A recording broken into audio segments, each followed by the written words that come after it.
ஸ்ரீ விஜயீந்திர தீர்த்தர். மகான்கள் சாதாரண மனிதர்களாக அவதரித்தாலும் அவர்களது அற்புதங்கள் சாதாரணமானவை அல்ல. சாமானியர்களுக்கு மட்டுமன்றி சர்வ அதிகாரம் பொருந்திய மன்னர்களுக்கும் அறநெறிகளை போதித்து நல்வழி காட்டியவர்கள் மகான்கள். இவர்களில் ஒருவர் ஸ்ரீ விஜயீந்திர தீர்த்தர். ராகவேந்திரரின் பரம குருவாக விளங்கியவர் இவர். அதாவது குருவின் குரு. ராகவேந்திரரின் குருநாதர் சுரேந்திர தீர்த்தர். இவருடைய குருநாதரே விஜயீந்திரர். விஜயீந்திர தீர்த்தரை இனி விஜயீந்திரர் என்றே பார்ப்போம். விஜயநகர பேரரசை ஆண்ட கிருஷ்ணதேவராயரின் மரியாதைக்கும் அன்புக்கும் பாத்திரமானவர் இவர். இரத்தினத்தை போல் ஜொலிக்கக்கூடிய 104 நூல்களை எழுதியவர். அபாரமான ஞானம் மற்றும் திறமையை தன்னகத்தே கொண்டவர். ஆயக்கலைகள் 64லும் சர்வ வல்லமையும் புலமையும் பெற்றிருப்பவர். ஸ்ரீ சுரேந்திர தீர்த்தரின் சிஷ்யர். சித்தாந்தங்கள் அனைத்தும் கற்று தேர்ந்து பிறரது தயவு இல்லாமல் நற்புலமை பெற்றவர். இந்த 3 உலகங்களிலும் தனக்கென ஒரு இடத்தை கொண்டு அழியா புகழ் பெற்றவர் என்று வாதீந்திர தீர்த்தர் தனது குரு குணஸ்தவனம் என்ற நூலில் விஜயீந்திரரை புகழ்கிறார். ராகவேந்திரருக்கு அடுத்து 5வது பீட்டாதிபதியாக மந்த்ராலய மடத்தை அலங்கரித்தவர் வாதீந்திர தீர்த்தர். ஸ்ரீ ராகவேந்திர மடம் என்று தற்போது அறியப்படும் இந்த மத்வ மடத்தை அந்த காலத்தில் வித்யா மடம் என்று அழைப்பர். மத்வாச்சாரியர் மூலம் மகா சமஸ்தானத்தின் பரம்பரையில் 15வது பீட்டாதிபதியாக இருந்தவர் ஸ்ரீ விஜயீந்திரர். 1530ஆம் ஆண்டு முதல் 1614ஆம் ஆண்டு வரை இந்த பீடத்தை அலங்கரித்தவர். இவரும் அடையபலம் மகான் அப்பைய தீக்ஷிதரும் சமகாலத்தவரே. சிற்சில கருத்து வேறுபாடுகளால் இருவரும் வாத பிரதிவாதங்கள் புரிந்தாலும் இவர்களிடையே ஒருவித சிநேக மனப்பான்மை இருந்தது. விஜயீந்திரரின் வாதத்திறனை பிறனிடம் மனம் திறந்து பாராட்டுவார் அப்பைய தீக்ஷிதர். ஆந்திர தேசத்தில் அவதரித்தாலும் தமிழகத்தின் கோயில் நகரமாம் கும்பகோணத்தில் ஸ்ரீமடம் அமைத்தார் விஜயீந்திரர். பிரளய காலத்தில் காசியப முனிவர் தவம் இருந்து ஸ்ரீமன் நாராயணனின் தரிசனம் கிடைக்கப் பெற்ற இடமாம். அங்குள்ள கோயில்களின் நிர்வாகப் பொறுப்பை சிறப்புற ஏற்றதுமன்றி ஊர் மக்களையும் ஆசிர்வதித்தவர் விஜயீந்திரர். வியாசராஜர். விஜயநகர பேரரசர் கிருஷ்ணதேவராயருக்கு ராஜகுருவாக திகழ்ந்தவர். வியாசராஜ மடத்தின் பீடாதிபதியாகவும் விளங்கிய இவர் 700க்கும் மேற்பட்ட இடங்களில் ஆஞ்சநேயரை பிரதிஷ்டை செய்தார். பக்தியை பரப்பும் நோக்கில் தேசம் முழுவதும் யாத்திரை மேற்கொண்டார். ஒருமுறை தங்கள் கிராமத்திற்கு வருகை தந்த வியாசராஜரை தம்பதி சமேதராக வரவேற்று உபசரித்து வணங்கினார் கிராமத் தலைவர். வயது முதிர்ந்த அவரிடம் விரைவிலேயே உங்களுக்கு மகன் பிறக்கட்டும் என்று ஆசீர்வதித்தார் வியாசராஜர். தலைவருக்கு அதிர்ச்சி. ஐயா, உங்களது திருவாக்கை எப்படி எடுத்துக்கொள்வது என்றே புரியவில்லை. பல வருடங்களாகவே மகன் இல்லாத ஏக்கத்திலும் தவித்து வருகிறோம். சரி, நமக்கு அந்த பாக்கியம் இல்லை போலும் என்று எங்களை நாங்களே சமாதானப்படுத்தி கொண்டோம். ஆனால் தாங்களோ மகன் பிறப்பான் என்று ஆசீர்வதிக்கிறீர்களே, குழப்பமாக இருக்கிறதே சுவாமி என்றார். இதற்கு வியாசராஜர், இதை நான் சொல்லவில்லை, எனக்குள் இருக்கும் தினமும் நான் வணங்கும் மூல கோபால கிருஷ்ணனின் வாக்கு இது. அது மட்டுமல்ல, 1 அல்ல 2 ஆண் குழந்தைகள் பிறக்கும் என்று அருளினார் வியாசராஜர். அந்த தம்பதி மகிழ்ச்சியில் திளைத்தனர். உங்களுக்கு பிறக்கும் முதல் குழந்தையை மடத்துக்கு அளிக்க வேண்டும், செய்வீர்களா என்றார் வியாசராஜர். முழு மனத்துடன் ஒப்புக்கொண்டனர் தம்பதி. வியாசராஜர் அருளியபடியே அடுத்து சில நாட்களில் கிராமத்துத் தலைவரின் மனைவி கருவுற்றாள். பின்னர் அழகான 2 மகன்களை ஈன்றெடுத்தாள். முதல் மகன் விட்டலன், இவரே விஜயீந்திர தீர்த்தர். இரண்டாவதாகப் பிறந்தவன் குருபிரசாத். வியாசராஜருக்கு கொடுத்த வாக்குப்படி விட்டலனது 5வது வயதில் அவனை வியாசராஜரிடம் ஒப்படைத்தனர். அதன்பின் விட்டலனுக்கு கல்வி கேள்விகளை கற்றுத்தர ஆரம்பித்தார் வியாசராஜர். விட்டலனுக்கு 8 வயதாகும்போது விஷ்ணு தீர்த்தர் எனும் தீக்ஷா நாமத்தை அளித்து சந்நியாசிரமம் தந்தார். குருவருளால் பல கலைகளை கற்று தேர்ந்தார் விட்டலன். அனுதினமும் வியாசராஜரது பூஜை புனஸ்காரங்களுக்கு உதவி புரிந்தார். காலங்கள் உருண்டோடின. ஒருமுறை மத்வ மடத்தின் பீடாதிபதியான சுரேந்திர தீர்த்தர் விஜயநகரத்தில் உள்ள வியாசராஜ மடத்திற்கு எழுந்தருளினார். அவரை வரவேற்று உபசரித்த வியாசராஜர் அமுது உண்ண அவரை அழைத்தார். முன்னதாக தாங்கள் எனக்கு ஒரு பிக்ஷை வழங்க வேண்டும் என்றார் சுரேந்திரர். இவரது நோக்கம் வியாசராஜருக்கு தெரியாதா என்ன? தாங்கள் கேட்கும் பிக்ஷை என்னிடம் இருந்தால் கட்டாயம் தருகிறேன் என்றார் விஜயராஜர். தங்கள் சீடரான விஷ்ணு தீர்த்தரை மடத்துக்கு பிக்ஷையாக தந்தருள வேண்டும். மூல கோபாலகிருஷ்ணனின் பூஜைகளை இவன் இதுவரை பார்த்தது போதும், இனி மூல ராமனின் பூஜையை பார்க்கட்டும் என்று நாசுக்காக விட்டலனை அழைக்கிறீரோ? தாங்கள் கேட்ட பிக்ஷையை இக்கணமே தந்தேன் என்று விஷ்ணு தீர்த்தரை வியாச மடத்தில் இருந்து மத்வ மடத்திற்கு தாரை வார்த்து கொடுத்தார். 1530ஆம் ஆண்டு விஷ்ணு தீர்த்தருக்கு ஸ்ரீ விஜயேந்திர தீர்த்தர் என்கின்ற தீக்ஷா நாமம் வழங்கி தான் அமர்ந்த பீடத்தில் கோலாகலமாக அமர்த்தினார் சுரேந்திரர். காஞ்சிபுரம், கோலார், தும்கூர், திருமலை, திருப்பதி, மாஞ்சாலம் அதாவது மந்த்ராலயம், நஞ்சன்கூடு, ஸ்ரீரங்கம், மதுரை, தஞ்சாவூர் உட்பட பல பகுதிகளுக்கும் யாத்திரை சென்றார் விஜயீந்திரர். சென்ற இடங்களில் எல்லாம் அவருக்கு சிறப்பான வரவேற்பு கிடைத்தது. இறுதியாக கும்பகோணம் வந்தார். இங்கே 1614இல் காவிரி கரை ஓரம் பிருந்தாவனஸ்தர் ஆனார். விஜயீந்திரரது பிருந்தாவனத்தை தரிசிக்க இன்றைக்கு நாட்டின் பல பகுதிகளில் இருந்தும் பக்தர்கள் வருகிறார்கள். ராகவேந்திரர் தனது காலத்தில் இங்கு அமர்ந்துதான் கல்வி கற்றார். ஆயக்கலைகள் 64 என்பர். அதாவது சகல சாஸ்திரங்களையும் அறிந்திருத்தல், இதிகாச புராணங்களில் தேர்ந்திருத்தல், நீரில் நடப்பது, அந்தரத்தில் மிதப்பது, இரவை பகலாக்குவது, வாதத் திறமையால் எதிரிகளை திக்கு முக்காட வைப்பது, இது போன்ற பல ஞானங்களையும் அறிந்தவரே ஆயக்கலைகள் 64லும் வல்லவர். அதில் ஒன்று விக்கிரகங்கள் மற்றும் சிலைகளை வடிக்க கற்றுக்கொள்வது. அதாவது உலோகம், தகடு, மரம் மற்றும் கல் போன்ற எதிலும் சித்திரங்கள் வரைவதிலும் சிலைகள் செதுக்குவதிலும் தேர்ந்திருக்க வேண்டும். விஜயீந்திரர் வடித்த ஏராளமான சிற்பங்கள் இங்கே அவரது பிருந்தாவனத்தில் இருக்கின்றன. உருவில் சிறியவை என்றாலும் நுணுக்கமான வேலைப்பாடுகளுடன் காண்பவர்களை பிரமிக்க வைக்கின்றது இந்த சிற்பங்கள். விஜயீந்திரரின் வாழ்வில் நடந்த அற்புதங்கள் ஏராளம். அவற்றில் சிலவற்றை இங்கே பார்ப்போம். கோயில்கள் நிறைந்தது கும்பகோணம் என்பதை அறிவோம். உலகத்தின் சிருஷ்டிக்கே காரணமான ஆதி கும்பேஸ்வரர் கோயில், திவ்ய தேச சிறப்பு பெற்ற சாரங்கபாணி கோயில், சுதர்சன ஆழ்வாரின் மகிமையை உணர்த்தும் சக்கரபாணி கோயில், நாயக்க மன்னர்களின் ஆன்மீகச் சிறப்பை வெளிப்படுத்தும் ராமசுவாமி கோயில் போன்றவை கும்பகோணத்தில் தரிசித்து அருள் பெற வேண்டிய குறிப்பிடத்தக்க சில திருத்தலங்கள். மேலே கூறிய இந்த முக்கியமான ஆலயங்கள் எல்லாம் விஜயீந்திரர் காலத்தில் இருந்தது.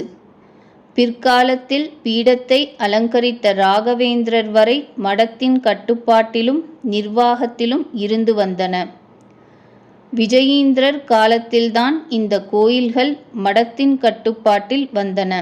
கோயில்கள் இந்த மடத்தின் கட்டுப்பாட்டுக்குள் வருவதற்கு காரணமாக அமைந்த நிகழ்வு சுவாரஸ்யமானது. லிங்க ராஜேந்திரர் என்பவர் கும்பகோணத்தில் வசித்து வந்த பண்டிதர். பல திறமைகளை தன்னகத்தே கொண்ட பெரும் ஆன்மீக அறிஞர். விஜயீந்திரர் காலத்தில் லிங்க ராஜேந்திரரின் நிர்வாகத்தின் கீழ்தான் கும்பகோணத்தில் உள்ள அனைத்து ஆலயங்களும் இருந்தன. நித்திய பூஜைகளும் சிறப்பு வழிபாடுகளும் பிரமாதமாக நடந்து வந்தன. இதனால் பலருடைய நன்மதிப்பையும் ஒருங்கே பெற்றிருந்தார். மதிப்பு உயரும்போது மமதையும் உயரும்தானே. அதற்கு லிங்க ராஜேந்திரரும் விதிவிலக்கல்ல. ஒரு கட்டம் வரை இவரை ஆகோ ஓகோ என்று புகழ்ந்து வந்த கும்பகோண மக்கள் இவரது ஆணவத்தை அழிக்கும் திருமகனார் வரமாட்டாரா என ஏங்கினர். இந்த நிலையில்தான் அப்பொழுது தஞ்சையை ஆண்ட சவ்வப்ப நாயக்கரின் அழைப்பை ஏற்று சுரேந்திர தீர்த்தருடன் தஞ்சைக்கு வருகை புரிந்தார் விஜயீந்திரர்.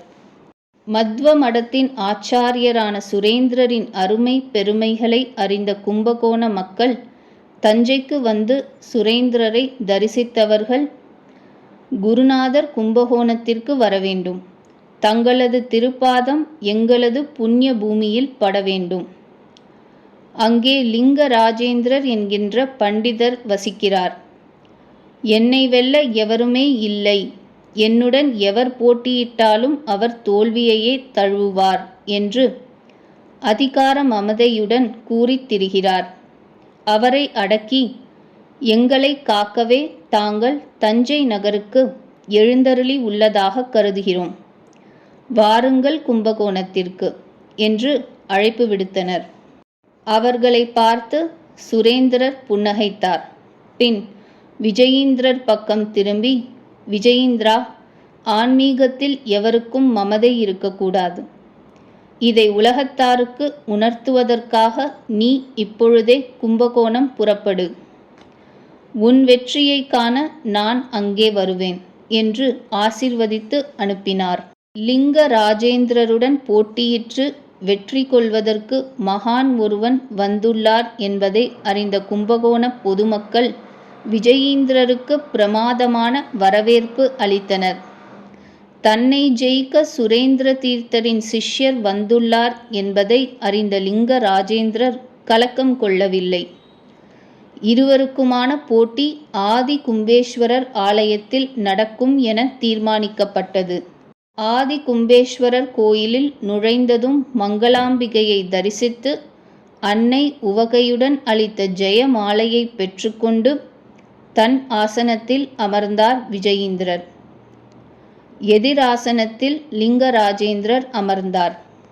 கும்பகோணம் மற்றும் அதைச் சுற்றி உள்ள பல பகுதிகளில் இருந்தும் ஏராளமானோர் ஆர்வத்துடன் இந்த போட்டியை காண குவிந்திருந்தனர்.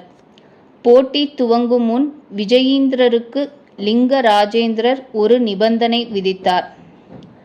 போட்டியில் லிங்க ராஜேந்திரர் தோல்வியடைந்தால் இதுவரை அவர் கவனித்து வந்த கும்பகோணத்தில் உள்ள அனைத்து ஆலயங்களின் நிர்வாகமும் விஜயீந்திரருக்கு வந்துவிடும். ஒருவேளை விஜயீந்திரர் தோற்றுவிட்டால் அவர் மடத்தில் இருந்து வெளியேறி லிங்க ராஜேந்திரரிடம் வந்துவிட வேண்டும் என்பதுதான் அந்த நிபந்தனை. இதை ஏற்றுக்கொண்ட விஜயீந்திரர் மங்களாம்பிகையையும் தன் குருநாதர் சுரேந்திரரையும் மானசீகமாக தொழுது போட்டிக்கு ஆயத்தமானார். இருவருக்குமான வாதங்கள் தொடங்கின. ஒரு நாள், 2 நாள் அல்ல, 9 தினங்கள் தொடர்ந்து இருவருக்கும் தர்க்கம் நடந்தது. வேதம், புராணம் என்று பல விஷயங்களை குறித்து தர்க்கங்கள் தொடர்ந்தன.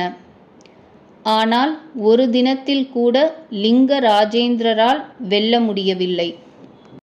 போட்டி நடக்கும் ஒரு தினத்திலேயே தன் சீடனின் வாத திறமையை காண தஞ்சையில் இருந்து சுரேந்திரர் வந்தார். பலரது அழைப்புக்கு இணங்க மன்னர் சவ்வப்ப நாயக்கரும் தன் மந்திரி பிரதானிகளுடன் வந்தார். 9வது தினத்தன்று வாதங்கள் முடிந்ததும் விஜயீந்திரரே வெற்றி பெற்றதாக அறிவிக்கப்பட்டது.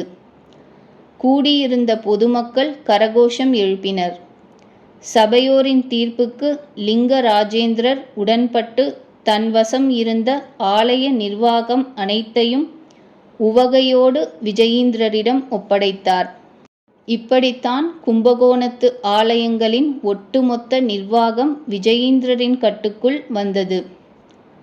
அதன் பிறகு காலங்கள் மாற மடத்தின் நிர்வாகத்தில் இருந்து ஆலய நிர்வாகங்கள் கைமாறி இன்று அரசின் வசம் உள்ளது. இருந்தாலும் இன்றைக்கும் ஸ்ரீ விஜயீந்திரர் மடத்தில் முக்கியமான நிகழ்வுகள் நடக்கும் பொழுது சம்பந்தப்பட்ட ஆலயங்களில் இருந்து மரியாதை வந்து சேருவது குறிப்பிடத்தக்கது.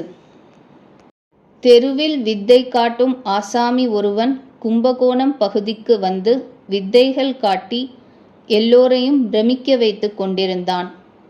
விஜயீந்திரரை பற்றி கேள்விப்பட்டு மடத்துக்கு வந்து சுவாமிகளின் கால்களில் விழுந்தான். அவனை ஆசீர்வதித்தார். ஏம்பா, உன் மனதிலே ஏதோ எண்ணம் ஓடுகிறது போலிருக்கிறதே என்றார் புன்னகையுடன். வந்தவன் விதிர்விதிர்த்தான்.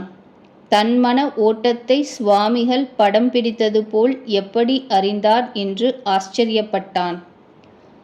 ஆமா சாமி, தாங்கள் சகல கலைகளிலும் வல்லவர்னு கேள்விப்பட்டேன். அதான் நான் செய்யறது போல உங்களால் செய்ய முடியுமான்னு ஒரு கணம் தோணுச்சு என்று இழுத்தான். உன் எண்ணப்படியே நாளை காலையில் நடக்கப் போவதை பார்க்க தயாராக இரு என்று ஆசீர்வதித்து அனுப்பினார். மறுநாள் காலை ஆதி கும்பேஸ்வரர் கோயில் வாசலில் ஏராளமானோர் திரண்டிருந்தனர். சுவாமிகள் தன் சீடர்களிடம் சொல்லியிருந்தபடி ஏற்பாடுகள் தயாராக இருந்தன. அதாவது வித்தை காட்டுபவன் செய்து காண்பித்த ஒரு நிகழ்வை போன்றே சுவாமிகளும் செய்ய தயாராக இருந்தார். அப்படி என்ன வித்தை? வித்தை காட்டுபவன் சாலையின் ஓரத்தில் 2 கம்புகளை நட்டு அவற்றை ஒரு கயிற்றால் இணைத்து அதில் நடந்து காட்டி அனைவரிடமும் இருந்து கைத்தட்டல் பெற்றான். கிட்டத்தட்ட அதே போன்ற ஒரு நிகழ்வை நடத்தி காட்டினார் விஜயீந்திரர். சாதாரணமாக அல்ல, மிக பிரம்மாண்டமாகவும் ஆபத்து நிறைந்ததாகவும் இருந்தது அந்த நிகழ்வு. ஆதி கும்பேஸ்வரர் ஆலய ராஜகோபுரத்தின் உச்சியையும் அங்கிருந்து சுமார் 1/2 கிலோமீட்டர் தொலைவில் உள்ள சாரங்கபாணி ஆலய ராஜகோபுரத்தின் உச்சியையும் வாழை நாரால் பிணைத்தார். வாழை நார் எத்தனை மென்மையானது என்று அனைவருக்கும் தெரியும். சுமார் சில 100 அடி உயரத்தில் தன் குருநாதரை தியானித்தபடி விஜயீந்திரர் வாழை நாரில் நடந்து காட்டியபோது கீழே கூடியிருந்த பொதுமக்கள் கைத்தட்டி ஆரவாரம் செய்தனர். ஒரு சமயம் வடதேசத்தில் வசித்து வந்தவர் தான்சேன், புகழ்வாய்ந்த இந்துஸ்தானி பாடகர். தீபக் என்கின்ற ராகத்தை அதற்குண்டான லயத்துடன் பாடுவது இவரது சிறப்பு. இவரின் மாணாக்கர் ஒருவர் விஜயீந்திர சுவாமிகளை பற்றி கேள்விப்பட்டு கும்பகோணம் மடத்திற்கு வருகை புரிந்தார். சுவாமிகளை தரிசித்ததோடு இல்லாமல் தாங்கள் சகல கலைகளிலும் வல்லவர் என்று பேசிக்கொள்கிறார்களே, இசைக்கலையிலும் தாங்கள் வல்லவரா என்றார் திமிருடன். அதுதான் சகல கலைகளிலும் வல்லவர் என்று கூறிவிட்டாயே, அதில் இசையும் அடங்கும் என்பதை நீ அறியவில்லையா என்று கேட்டார் சுவாமிகள். அதையெல்லாம் தெரியும் சுவாமிகளே. வடதேசத்தின் சிறந்த பாடகர் தான்சேனின் மாணாக்கனான என்னுடன் போட்டியிட்டு உங்களால் ஜெயிக்க முடியுமா? நான் வணங்கும் மூல ராமனின் சித்தம் அதுதான் என்றால் என்னப்பா செய்ய முடியும்? அப்படியே ஆகட்டும். நாளை காலை சாரங்கபாணி ஆலயத்திற்கு வந்துவிடு. கச்சேரியை வைத்து கொள்ளலாம். இன்றைக்கு மடத்திலேயே தங்கிவிடு. மறுநாள் காலை கும்பகோணத்தில் உள்ள சாரங்கபாணி ஆலயத்தில் இசை போட்டியில் கலந்து கொள்ள இருக்கும் சுவாமிகளை காண திரளான மக்கள் கூடிவிட்டனர்.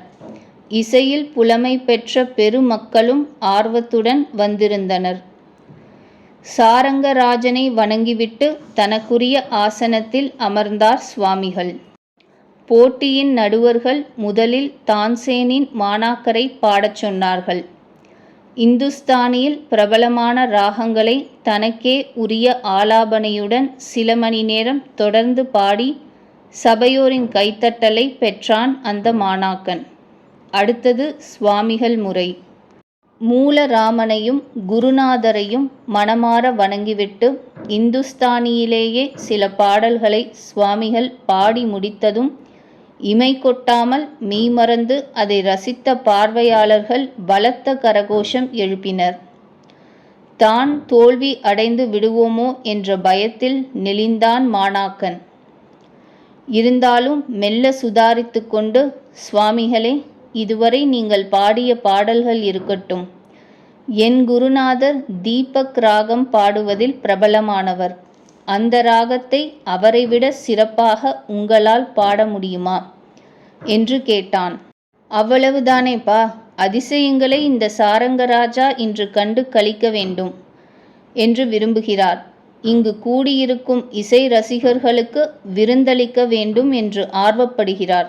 சரி, அதையும் பாடிவிடுகிறேன் என்ற சுவாமிகள் தன் சிஷ்யர் ஒருவரை அருகில் அழைத்து ஏதோ சொன்னார்.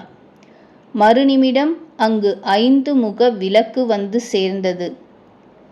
பிரம்மாண்டமான அந்த விளக்கில் தீபம் ஏற்றாமல் நகர்ந்து விட்டார்களே என்று கூட்டம் திகைத்தபோது சுவாமிகள் அந்த ராகத்தை இசைக்கத் தொடங்கினார். ஸ்வர பிசிறு இல்லாமல் தீபக் ராகத்தை ஆலாபனையுடன் அவர் பாடிய பொழுது கூட்டத்தினர் பிரமித்தனர். சுவாமிகளது திருமுகத்தையும் தீபம் ஏற்றப்படாத விளக்கையும் ஆர்வம் பொங்க மாறி மாறி பார்த்து கொண்டிருந்தனர். தான்சேனின் மாணாக்கனும் என்னதான் நடக்கப் போகிறது என்று வியப்பு மிகுதியில் ஆசனத்தின் நுனியில் இருந்தான். சுவாமிகளின் ராக வேகம் உச்சத்தை அடைய அனைவரும் பிரமிக்கும் வண்ணம் அந்த அதிசயம் மூலராமனின் அருளால் நடந்தது. 5 முக விளக்கில் இடப்பட்டிருந்த ஒவ்வொரு திரியும் தானாகவே சுடர்விட்டு பிரகாசமாக எரியத் தொடங்கியது. சாரங்கபாணி ஆலயத்தின் பட்டாச்சாரியர்களும் கூடி இருந்த இசை பெருமக்களும் விஜயீந்திரரை வாழ்த்தினர். தான்சேனின் மாணாக்கன் சுவாமிகளின் திருப்பாதம் பணிந்து நெடுஞ்சான் கிடையாக விழுந்தான். அவனை ஆசிர்வதித்து எழுந்திரப்பா என்றார் சுவாமிகள். சுவாமிகளே, தீபக் ராகத்தை மிக அற்புதமாக பாடி திருவிளக்கையும் தானாகவே ஒளிரவிட்டு என்னுள் இருந்த இருட்டை விரட்டிவிட்டீர்கள். எனது பிழை பொறுக்க வேண்டும். உங்களுடன் போட்டியிட வந்த என்னை இறைவன் மன்னிக்க வேண்டும் என்று புலம்பித் தவித்தான். சுவாமிகள் அவனை தேற்றி பிரசாதங்கள் கொடுத்து வாழ்த்தினார். இதோடு முடியவில்லை அன்றைய திருவிளையாடல்.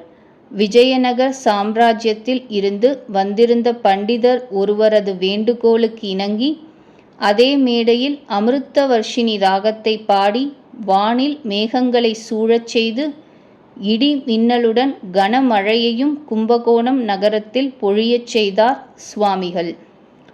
விஜயீந்திரரின் பிருந்தாவனத்தை தரிசிப்போமா? கும்பகோணம் சோலையப்பன் தெருவில் காவிரி கரையின் ஓரத்தில் விஜயீந்திரரின் பிருந்தாவனம் அமைந்துள்ளது. விஜயீந்திரர் சமாதியான இடத்தில் பிரம்மாண்டமான மேடை காணப்படுகிறது. இதன் 3 பக்கங்களில் லக்ஷ்மி நரசிம்மன், ராமன், கிருஷ்ணன் ஆகிய திருமேனிகளை தரிசிக்கிறோம். விஜயீந்திரரின் உபாசனை தெய்வம் லக்ஷ்மி நரசிம்மன். கும்பகோணம் நகரத்தில் உள்ள கோயில் செல்வங்களை கொள்ளை அடிப்பதற்காக அந்நிய படைகள் நகருக்கு அருகே முற்றுகை இட்டிருந்தனவாம். அப்பொழுது காவிரியில் நரசிம்ம ஜபத்தை தொடங்கினார் விஜயீந்திரர்.